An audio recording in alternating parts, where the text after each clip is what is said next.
सोचिए अगर हमारी रियल लाइफ एक वीडियो गेम होती तो हमारे अर्ली एंसेस्टर्स ने कितने सारे लेवल्स क्रॉस किए होंगे, है ना। आज के इस एक्सप्लेनर में हम एक ऐसी ही माइंड ब्लोइंग जर्नी पर चलने वाले हैं। हम बात कर रहे हैं एवोल्यूशन की, यानी हमारी फैमिली ट्री कैसे धीरे धीरे लेवल अप हुई। बंदरों जैसी शक्ल से लेकर आज के स्मार्ट मॉडर्न ह्यूमंस तक का यह सफर सच में किसी एपिक एडवेंचर से कम नहीं है। तो चलिए बिना किसी देरी के इस रहस्य को मिलकर सुलझाते हैं। इस पूरी जर्नी को आसानी से समझने के लिए हम इसे 5 मेजर लेवल्स में बांटेंगे। Number 1, the skilled tool makers. फिर आएंगे स्टैंडिंग टॉल विथ फायर। तीसरा लेवल होगा द स्ट्रॉन्ग निएंडरथैल्स का। चौथा, द थिंकिंग ह्यूमंस। और आखिर में बिकमिंग मॉडर्न ह्यूमंस, यानी कि हम। Let's go. तो शुरुआत करते हैं लेवल 1 से, द स्किल्ड टूल मेकर्स। ये एवोल्यूशन का सबसे पहला और सबसे जरूरी स्टेप था। सोचिए, पहली बार किसने अपने हाथों का इस्तेमाल कोई टूल यानी औजार बनाने के लिए किया होगा। It was a total game changer. Science की भाषा में इन्हें हम होमो हैबिलिस बुलाते हैं। लैटिन भाषा में होमो का मतलब होता है ह्यूमन और हैबिलिस का मतलब है एक ऐसा इंसान जो अपने हाथों का बड़ी स्किलफुली इस्तेमाल कर सके। एक बहुत फेमस साइंटिस्ट थे, लुइस लीकी। उन्होंने ही सबसे पहले अफ्रीका में इन स्किल्ड ह्यूमंस के फॉसिल्स यानी पुराने अवशेष खोजे थे। वहीं से हमारी हिस्ट्री का ये पहला एक्साइटिंग चैप्टर खुला था। अब जरा इनके बॉडी स्ट्रक्चर पर ध्यान दीजिए। इनकी स्पाइन यानी रीढ़ की हड्डी थोड़ी झुकी हुई होती थी। ये हमारी तरह पूरी तरह सीधे खड़े नहीं हो पाते थे। और इनके टूल्स वो बस सिंपल से स्टोन चॉपर्स होते थे। ये लोग बड़े हंटर्स नहीं थे, बल्कि फॉरेजर्स थे, यानी जो बस खाना ढूंढकर गुजारा करते हैं। इन सिंपल पत्थरों का इस्तेमाल वो मरे हुए जानवरों की खाल निकालने या हड्डियों को तोड़कर उनके अंदर का मैरो खाने के लिए करते थे। चलिए अब जंप करते हैं अगले लेवल पर।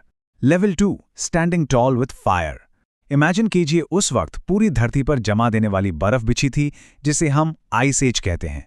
ऐसे फ्रीजिंग मौसम में जिंदा रहने के लिए एक बहुत बड़े अपग्रेड की जरूरत थी।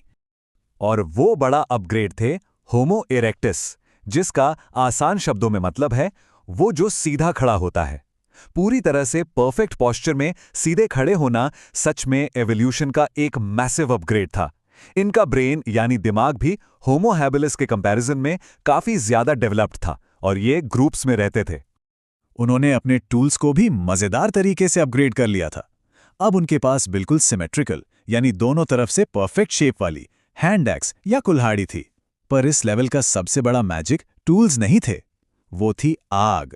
उन्होंने वाइल्ड फायर यानी जंगल की आग की लकड़ियां लाकर उन्हें यूज करना सीख लिया था, ताकि वो आइस एज की ठंड में खुद को गर्म रख सकें। सर्वाइवल का एक नया लेवल सच में शुरू हो गया था। Welcome to level 3, the strong निएंडरथॉल्स।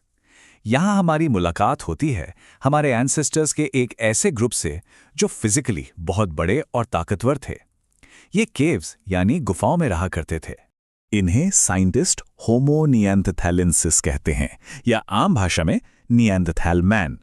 इनका ये नाम जर्मनी की एक जगह निएंडरथैल के नाम पर रखा गया है, क्योंकि इनके सबसे पहले रिमेन्स वहीं मिले थे। एक फन फैक्ट बताऊं, इनका ब्रेन होमो इरेक्टस से भी ज्यादा डेवलप हो चुका था। फिजिकल स्ट्रेंथ और दिमाग दोनों एक साथ बढ़ रहे थे। ये निएंडरथॉल्स मुख्य रूप से मीट ईटर्स थे और बड़े बड़े जानवरों का शिकार यानी हंट करते थे। इनके पास हंटिंग के बहुत ही एडवांस टूल्स थे। इन्होंने पत्थर के नुकीले टुकड़ों को लकड़ी या हड्डी पर बांधकर अपग्रेडेड स्पीयर्स यानी भाले और एक्सेस बनाए थे। और इस हिस्से में सबसे माइंड ब्लोइंग बात तो यह है कि इन लोगों ने सिर्फ जंगल की आग का यूज नहीं किया, उन्होंने आग बनाना सीख लिया था। लकड़ी को रगड़कर या चमकमक पत्थर यानी फ्लिंट को टकराकर वो आग जला लेते थे। वो लेदर के कपड़े पहनते थे, मीट को आग पर रोस्ट करके खाते थे, और सबसे अजीब बात, वो अपने मृतकों को रेड ओकरे रिचुअल्स के साथ दफनाते भी थे। आपस में बात करने के लिए वो अलग अलग आवाजें या ग्रंट्स निकालते थे। इनकी कल्चर कितनी ज्यादा डेवलप हो रही थी, है ना। अब आता है हमारी कहानी का turning point, level 4, the thinking humans. इस स्टेज पर आकर सर्वाइवल के लिए फिजिकली स्ट्रांग होने से ज्यादा इंटेलिजेंस यानी दिमाग का तेज होना सबसे बड़ा हथियार बनने वाला था। इन्हें हम होमो सेपियंस बुलाते हैं। इसका सीधा सा मतलब है इंटेलिजेंट मैन या थिंकिंग मैन। ये ग्रुप पुराने सभी ग्रुप से कहीं ज्यादा एडवांस था। जब इन्होंने अफ्रीका से निकलकर यूरोप और एशिया के बिल्कुल नए और अनजान एनवायरनमेंट्स में माइग्रेट किया, तो उन्हें वहां सर्वाइव करने के लिए अपने शार्प ब्रेन्स का फुल यूज करना पड़ा। यूरोप के इलाके में इनके जो फॉसिल्स मिले हैं, उन्हें लोग क्रो-मैग्नॉन मैन भी कहते हैं। इन्होंने टूल्स बनाने की ट्रिक को एकदम नए लेवल पर पहुंचा दिया। पत्थर के पतले और शार्प ब्लेड्स को लकड़ी या हड्डी में ग्रूव यानी खांचा बनाकर उसमें फिक्स कर दिया जाता था। ये काम करने का एक बहुत ही एफिशिएंट तरीका था। अब यहाँ एक मिस्ट्री आती है। जब इतने ताकतवर नियांडरथॉल्स और ये स्मार्ट होमो सेपियंस एक ही टाइम पर थे, तो हुआ क्या? वैज्ञानिकों ने C14 डेटिंग टेक्निक से पता लगाया है कि नियांडरथॉल्स लगभग 30,000 साल पहले धरती से बिल्कुल एक्सटिंक्ट हो गए, यानी पूरी तरह गायब हो गए। इसके पीछे का रीजन शायद ये था कि उनका होमो सेपियंस के साथ टकराव हुआ और वो बदलते एनवायरनमेंट के साथ अडैप्ट नहीं कर पाए, जबकि हमारे होमो सेपियंस ने खुद को सिचुएशन के हिसाब से ढाल लिया और आगे बढ़ते गए। और अब हम पहुंच गए हैं अपनी फैमिली ट्री के फाइनल लेवल पर, लेवल 5, बिकमिंग मॉडर्न ह्यूमंस। ये वो स्टेज है जहां पर इमेजिनेशन, लैंग्वेज और कल्चर सबसे इंपॉर्टेंट बन जाते हैं।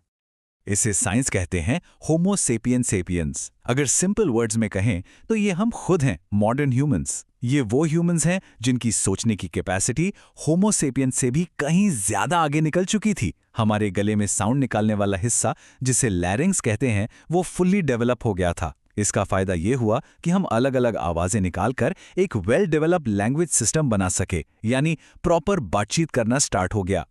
So the crucial point is, अब सिर्फ जिंदा रहना ही इंपॉर्टेंट नहीं था।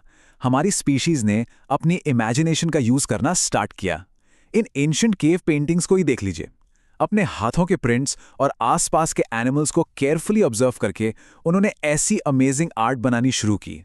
ये सच में कल्चर की कितनी खूबसूरत शुरुआत थी। इसके बाद तो कल्चरल प्रोग्रेस की स्पीड इतनी फास्ट हो गई कि क्या बताएं। 11,000 BC के आसपास हमने जमीन पर फार्मिंग यानी खेती करना शुरू किया, फिर एनिमल्स को पालना शुरू किया, और 10,000 BC आते आते जगह जगह भटकना छोड़कर एक जगह सेटल्ड लाइफ जीना शुरू कर दिया। फूड ग्रेन्स उगाने से हमारी डाइट में बहुत सारे कार्बोहाइड्रेट्स ऐड हो गए, जिससे हमारा फिजिकल अपीयरेंस और पूरा लाइफस्टाइल पहले के एंसेस्टर्स से बिल्कुल अलग हो गया। जेनेटिक्स और हेरेडिटी के इस लंबे सफर को देखकर सच में हैरानी होती है। हम सिंपल स्टोन टूल से निकलकर अपनी इंटेलिजेंस और क्रिएटिविटी के दम पर आज की इस मॉडर्न कल्चर तक पहुंचे हैं। तो यहाँ एक बहुत ही इंटरेस्टिंग सवाल दिमाग में आता है। अगर ह्यूमन एवोल्यूशन के इस वीडियो गेम में हमने इतने सारे लेवल्स पार किए हैं, तो हमारे एवोल्यूशन का अगला स्टेज कैसा होगा? फ्यूचर में हम कहाँ और कैसे इवॉल्व होंगे? ये सच में सोचने वाली बात है। आज के इस एक्सप्लेनर में जुड़ने के लिए धन्यवाद।